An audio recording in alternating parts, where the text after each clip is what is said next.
मीरा रोज़ की तरह आज भी सुबह उठकर घर का सारा काम निपटा रही थी।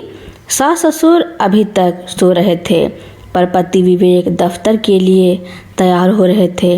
विवेक शहर के नामी कंपनी में अच्छी पद पर थे और उनकी कमाई भी अच्छी थी। शादी को 3 साल हो गए थे, पर मीरा और विवेक की ज़िंदगी में एक चीज़ की कमी थी, शांति। यह शांति भंग करने वाली और कोई नहीं बल्कि विवेक की बड़ी बहन श्वेता थी। श्वेता और उसके पति अशोक की आर्थिक स्थिति अच्छी नहीं थी। श्वेता अक्सर बहाने बनाकर मायके आ जाती और कई कई दिन यहीं रुकती। उसका हर काम, हर ज़रूरत विवेक से जुड़ी होती। विवेक, मेरा मोबाइल ख़राब हो गया है, नया लेना पड़ेगा। इस महीने तुम्हारी पगार आ गई होगी, कुछ पैसे दे देना। भाई अशोक को अपनी गाड़ी ठीक करानी है, पर उसके पास पैसे नहीं हैं। तुम दे दो, बाद में लौटा देगा। मीरा, तुम्हारे पास ये जो साड़ी है ना, मुझे बहुत पसंद है, अगली बार मुझे भी ऐसी ही दिलाना। श्वेता की माँ यानी मीरा की सास भी हमेशा श्वेता का ही पक्ष लेती। मीरा, श्वेता तो तुम्हारी बड़ी बहन जैसी है, घर की बेटी है, भाई की कमाई पर उसका भी हक है, तुम क्यों इतना सोचती हो? सास अक्सर मीरा को समझाती। मीरा ने कई बार विवेक को अकेले में समझाया, देखो विवेक, मुझे आपकी दीदी से कोई परेशानी नहीं है, पर वह हर छोटी बड़ी चीज़ के लिए हम पर निर्भर क्यों होती है?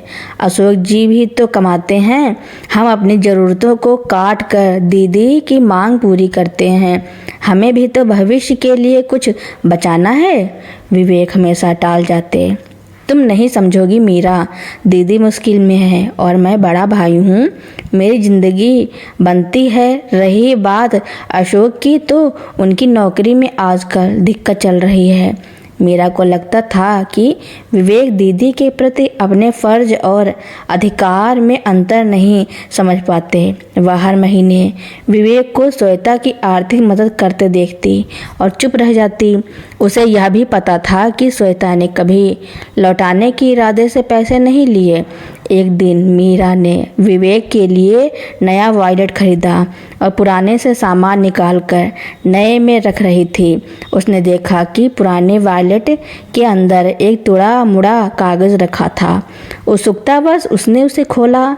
वह एक बैंक लोन की एप्लीकेशन थी, जिस पर विवेक के हस्ताक्षर थे और कर्ज लेने का कारण लिखा था। बहन श्वेता के पति अशोक के व्यापार में निवेश हेतु मीरा के पैरों तले जमीन खिसक गई। विवेक ने उसे इस बड़ी बात के बारे में कुछ नहीं बताया था। 5 लाख का कर्ज, वह भी श्वेता और अशोक के लिए।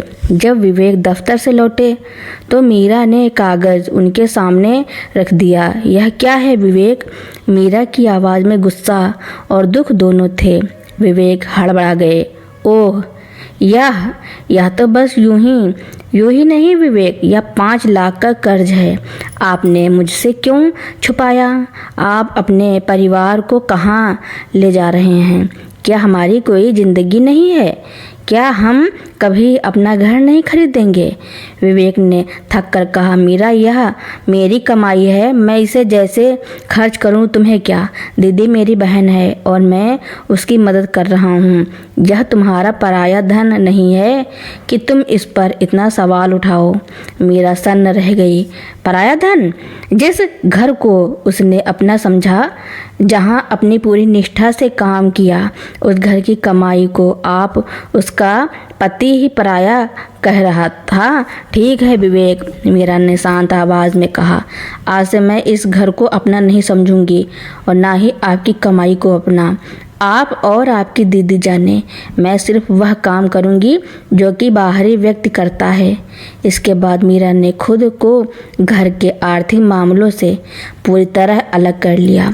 वह सिर्फ अपने लिए और घर के भोजन तक का खर्च उठाती। बाकी सारे बिल, लोन की EMI और घर के अन्य खर्च विवेक खुद संभालने लगे। उधर श्वेता का आना जाना और मांगना कम नहीं हुआ। विवेक, तुम्हारी किस्त भरने में मेरी मदद करो, इस महीने थोड़ा ज़्यादा खर्च हो गया। विवेक, बच्चों की फीस भरनी है, कुछ पैसे डाल दो अकाउंट में। हर बार विवेक को अपनी बहन की मदद करने के लिए अपनी छोटी मोटी ज़रूरतों को काटना पड़ता। धीरे धीरे विवेक को एहसास हुआ कि कर्ज की किस्तें, घर के बिल और श्वेता की बेरोक टोक मांगे मिलकर उनकी कमर तोड़ रही हैं। उनका बैंक बैलेंस लगातार कम हो रहा था। एक दिन विवेक को अचानक एक गंभीर बीमारी के चलते अस्पताल में भर्ती होना पड़ा। डॉक्टर ने तुरंत एक महंगे ऑपरेशन की सलाह दी। विवेक की मां ने श्वेता को फ़ोन किया, श्वेता जल्दी आ जाओ, विवेक अस्पताल में है और उसे ऑपरेशन के लिए बहुत पैसों की ज़रूरत है। अशोक से बात कर लो, कहीं से पैसे का इंतजाम करें। श्वेता घबरा कर आई, पर अगले ही दिन बहाना बनाकर चली गई कि बच्चों की परीक्षा है। अशोक ने सिर्फ इतना कहा कि उनका व्यापार ठप है, वह कोई मदद नहीं कर पाएंगे। विवेक को तब पहली बार गहरा पछतावा हुआ। जिस बहन पर वह आंख बंद करके विश्वास करता था, जो उसकी कमाई को अपना अधिकार समझती थी, आज वह सबसे ज़रूरी समय में पीठ दिखाकर चली गई। विवेक की माँ की आंखों में भी अब आंसू थे। विवेक, मीरा ने हिम्मत करके कहा, डॉक्टर ने कल का समय दिया है। मैंने अपने गहने बेचकर और अपनी बची हुई बचत मिलाकर पैसों का इंतजाम कर लिया है, आप चिंता न करें। विवेक ने नम आँखों से अपनी पत्नी को देखा। उसका सिर शर्म से झुक गया। मीरा, मुझे माफ़ कर दो, विवेक ने धीमी आवाज़ में कहा। मैंने तुम्हें पराया धन कहा, पर आज मुझे एहसास हुआ कि जिसे मैं अपना मानता था वह पराया निकला, और जिसे मैं पराया समझ रहा था सिर्फ वही मेरी है। विवेक की माँ ने भी मीरा का हाथ पकड़ लिया। बहू, मुझे भी माफ़ कर दे। आज मैं समझ गई कि बेटा तो खुद कमाता है, पर बहू ही असली गृहिणी और धन लक्ष्मी होती है। जो बुरे वक्त में साथ दे वही अपना होता है। ऑपरेशन सफल रहा। अस्पताल से लौटकर विवेक ने सबसे पहले श्वेता और अशोक से बात की और उन्हें स्पष्ट कर दिया कि अब वह सिर्फ ज़रूरी मौक़ों पर ही उनकी मदद करेंगे, हर रोज़ की मांग पर नहीं। उन्होंने बैंक कर्ज भी खुद ही चुकाया और फिर कभी परिवार के किसी सदस्य को अपने और मीरा के बीच नहीं आने दिया। मीरा जानती थी कि यह सबक महंगा था, पर यह उनके रिश्ते को हमेशा के लिए मजबूत बना गया। विवेक अब हर छोटे बड़े फैसले में मीरा की राय लेते थे, क्योंकि उन्होंने सीख लिया था कि सच्चा धन वही है जो संकट में काम आए, और सच्चा अपना वही है जो बिना शर्त साथ निभाए। विवेक का ऑपरेशन सफल रहा और कुछ हफ्तों में वह घर लौट आए। अस्पताल के उस बुरे अनुभव ने विवेक और उनकी माँ की आंखें खोल दी थी। उन्हें समझ आ गया था कि मुसीबत में उनका अपना कौन है और कौन सिर्फ उनकी कमाई पर नज़र रखता है। घर लौटने के बाद विवेक ने सबसे पहले अपने सभी फाइनेंशियल दस्तावेज मीरा को सौंप दिए। मीरा, आज से घर के सारे हिसाब किताब की जिम्मेदारी तुम्हारी है। तुम भविष्य के लिए क्या सही समझती हो वही करो। मैं अब सिर्फ तुम्हारी सलाह मानूंगा, विवेक ने अपनी माँ और मीरा के सामने कहा। मीरा ने भी नम्रता से उस जिम्मेदारी को स्वीकार कर लिया, पर श्वेता और उनकी माँ के मन में अभी भी मीरा के लिए वह सम्मान नहीं आया था जो आना चाहिए था। विवेक के ठीक होने के लगभग 1 महीने बाद श्वेता फिर आई। इस बार उसकी आवाज़ में पहले जैसी हकदार वाली टोन नहीं थी और माँ की ओर से उसे पूरा सपोर्ट मिल रहा था। सास ने मीरा से रसोई में फुसफुसाते हुए कहा, देखो बहू श्वेता आई है, बच्चों की स्कूल फीस भरनी है, कुछ पैसे दे दो। अब विवेक ठीक हो गया है, तुम क्यों इतना रोक टोक करती हो? मीरा ने अब सख्त लहजे में जवाब दिया। माँ जी, विवेक जी की सारी कमाई अब मेरे पास नहीं आती। विवेक जी ने तय किया है कि हर महीने वह एक फिक्स राशि ही घर खर्च के लिए देंगे ताकि कर्ज जल्दी चुकता हो सके।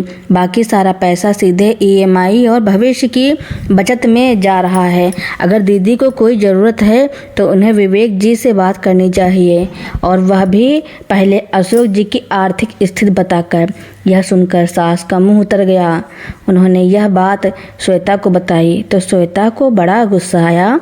शाम को श्वेता ने सबके सामने विवेक से कहा, भाई ये क्या तरीका है? भाभी ने माँ को टका सा जवाब दे दिया।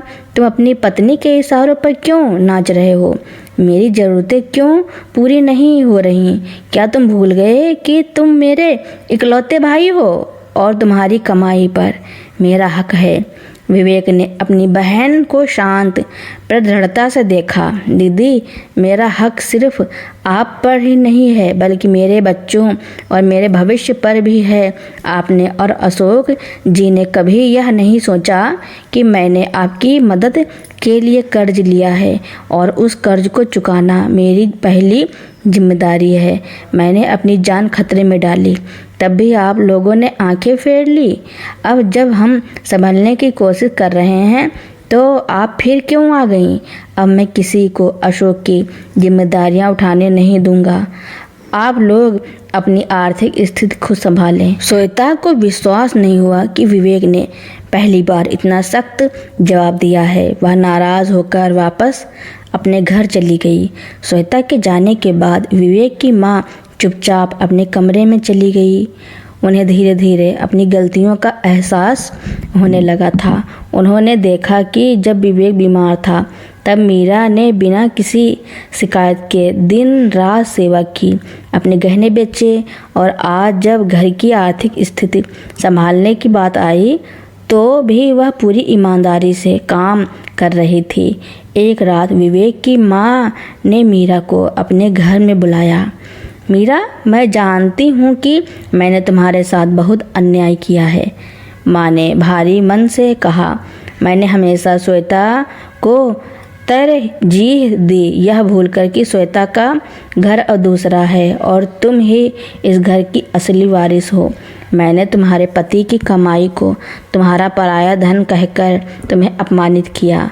मुझे एहसास है कि मेरी गलतियों की वजह से ही विवेक ने इतना बड़ा कर्ज लिया और बीमार पड़ा। उनकी आंखों में सच्चे पश्चाताप के आंसू थे। मैं तुमसे माफ़ी मांगती हूँ। तुम इस घर की बहू नहीं, बेटी हो, और इस घर की संपत्ति पर तुम्हारा उतना ही हक है जितना विवेक का। मुझे माफ़ कर दो, माँ ने अपना सिर झुका लिया। मीरा को अपनी सास के हृदय परिवर्तन पर बहुत शांति मिली। उसने अपनी सास को गले लगाया और कहा, माँ जी, मुझे आपसे कोई शिकायत नहीं है। आपने जो कुछ भी किया वह सिर्फ अपनी बेटी के मोह में किया। मुझे खुशी है कि अब आप मेरी स्थिति को समझ पाई हैं। मैं हमेशा इस घर को अपना समझूंगी और आपकी सेवा करती रहूंगी। मीरा के इस जवाब से माँ की आंखों में और भी आंसू आ गए। उन्हें महसूस हुआ कि उन्होंने इतने सालों तक जिस खजाने को अनदेखा किया वह आज भी उनके सामने बिना किसी शर्त के खड़ा था। इस घटना के बाद सास ने श्वेता को स्पष्ट रूप से कह दिया कि वह अपनी जिम्मेदारियां खुद उठाए। घर में अब शांति आ चुकी थी। विवेक ने कर्ज चुकाया और अगले ही साल उन्होंने मीरा के साथ मिलकर अपनी मेहनत की कमाई से एक छोटा सा घर खरीदने की योजना बनाई। मीरा के लिए अब वह कमाई पराया धन नहीं थी बल्कि उसके अपने घर की नींव थी। जब श्वेता अपने मायके से हताश होकर लौटी तो अशोक ने उसे नाराज देखकर कारण पूछा। श्वेता ने साफ साफ बता दिया कि विवेक ने अब उनकी आर्थिक मदद करने से इनकार कर दिया है और मीरा घर के सारे पैसे संभाल रही है। अशोक, जो हमेशा दूसरों की कमाई पर निर्भर रहने के आदी हो गए थे, क्रोधित हो उठे। यह क्या बकवास है? मैं तुम्हारा पति हूँ और विवेक को हमारी मदद करनी होगी। मैं खुद उससे बात करूँगा।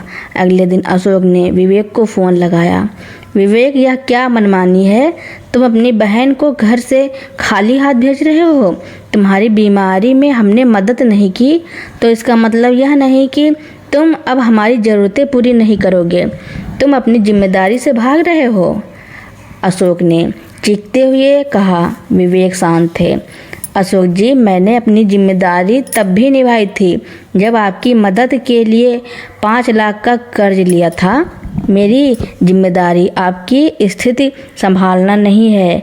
मुझे अपनी पत्नी और भविष्य के बारे में सोचना है।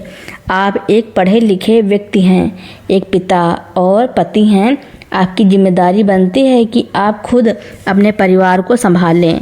विवेक की आवाज़ में कोई गुस्सा नहीं था, बस एक ठोस अटल सच्चाई थी। अशोक का लगा जैसे किसी ने उन्हें ठंडे पानी का झटका दिया हो। उन्होंने देखा कि उनकी पत्नी श्वेता की आंखें भी अब उन पर ही टिकी थी। श्वेता को भी पहली बार अपने पति की कमजोरी और निर्भरता पर ग्लानि महसूस हुई। उस रात श्वेता और अशोक के बीच लंबी बातचीत हुई। श्वेता ने भी माना कि उन्होंने अपने भाई पर बहुत ज़्यादा अधिकार जताया था और अशोक ने भी स्वीकार किया कि उन्होंने अपनी आर्थिक असफलता के बहाने बनाकर हमेशा विवेक पर निर्भर रहना पसंद किया। श्वेता, विवेक सही कह रहा है, अशोक ने भारी मन से कहा। अब तक हम दोनों ने उन्हें ही अपना बैंक समझ रखा था। हमारी हालत इसलिए ख़राब हुई क्योंकि मैं हमेशा जल्दी और आसान पैसे कमाने के चक्कर में अपने व्यवसाय पर ध्यान नहीं दे पाया और जब मुश्किल आई तो हाथ खड़े कर दिए। इस घटना ने अशोक को जगा दिया। उनके पास अब कोई सहारा नहीं था। या तो उन्हें अपनी गलतियों को स्वीकार करके मेहनत करनी थी या फिर हमेशा के लिए दूसरों पर निर्भर रहते हुए अपमान झेलना था। अशोक ने अपने छोटे से व्यापार को नए सिरे से शुरू करने का फैसला किया। उन्होंने बाजार की मांग के हिसाब से थोड़े बदलाव किए और इस बार पूरी ईमानदारी और लगन से काम में जुट गए। श्वेता ने भी घर पर बैठकर समय बर्बाद करने के बजाय छोटे मोटे ऑनलाइन काम सीखने शुरू कर दिए जिससे वह घर बैठे कुछ आमदनी कर सके। शुरुआत में संघर्ष हुआ लेकिन 6 महीने बाद उनके जीवन में एक बड़ा बदलाव आया। अशोक का व्यापार धीरे धीरे पटरी पर आने लगा। उनकी सबसे बड़ी खुशी तब हुई जब उन्होंने अपने बच्चों की स्कूल फीस किसी से मांगे बिना खुद अपने पैसे से भरी। श्वेता ने भी अपने ऑनलाइन काम से इतना पैसा जमा कर लिया था कि उसने अपने लिए एक नया मोबाइल खरीदा और इस बार उसने विवेक से एक पैसा नहीं मांगा। 1 साल बाद श्वेता अपने मायके आई। इस बार उसके हाथ में बच्चों के लिए तोहफे थे और सबसे ज़रूरी उसके चेहरे पर आत्मनिर्भरता का आत्मविश्वास था। उसने आते ही विवेक से कहा, भाई, तुम्हारी दीदी आज तुम्हें कुछ लौटाने आई है। श्वेता ने विवेक को एक लिफाफा दिया। लिफाफे में 25,000 नकद थे और साथ में एक खत में लिखा था, प्रिय विवेक, यह वह छोटी सी रकम है जो मैं तुम्हें तुरंत लौटा सकती हूँ। मैं जानती हूँ कि मैंने तुम्हारा और मीरा का कितना आर्थिक और मानसिक नुकसान किया है। तुमने जो कड़वी सच्चाई बताई वह मेरे लिए एक आंखें खोलने वाला पल था। तुम हमेशा मेरे भाई रहोगे, लेकिन अब मैं तुम्हारी जिम्मेदारी नहीं हूँ। हम सब ठीक हैं और जल्द ही सारा कर्ज चुका देंगे। माफ़ करना भाई। विवेक की आंखें भर आईं। यह पैसा उनके लिए बड़ा नहीं था, लेकिन यह पछतावा और आत्मसम्मान का प्रतीक था। मीरा और विवेक की माँ भी बहुत खुश थी। उन्हें श्वेता पर अब गर्व महसूस हो रहा था।